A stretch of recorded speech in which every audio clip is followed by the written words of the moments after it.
Hi, today I'll show you different methods of finishing and filling imperfections in XPS foam in case you would like to use it for sculpture. I'm actually just starting to work with this material, so I want to learn something myself. Here I'm mixing a two-part universal body filler, called also putty, and applying it. It hardens really fast. You need to be careful with this type of filler because it's difficult to apply a smooth, even layer, and later it's quite hard to sand it. I'm also testing wood glue. It's much easier to spread, but it will drip and run. Let's compare. The filler is very hard, but when it cracks, the damage is very visible and it tends to chip. The glue filled small imperfections, the surface is smoother and more flexible. Now let's see how acrylic paint covers the foam, the filler and the glue. As you can see, it covers everything well, but after drying the layer becomes thinner. It looks better when the surface was sealed with glue before.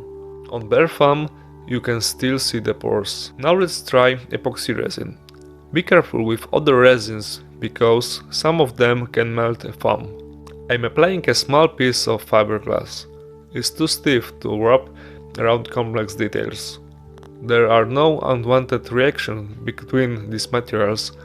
My resin is designed for laminating or pouring thin layers.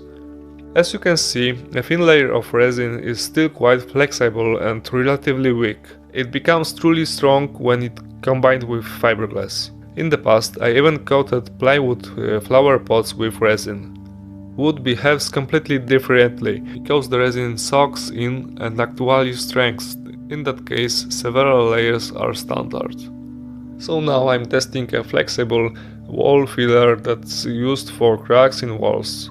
It's elastic, it sands very easily.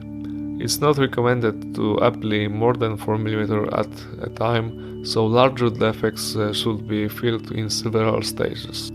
This is water-based product, so on foam it takes really long time to dry. And there's always a trade-off. It's reasonably hard but still flexible, unlike the universal filler, and it sands beautifully. On another piece of foam I also tried two-component wood filler.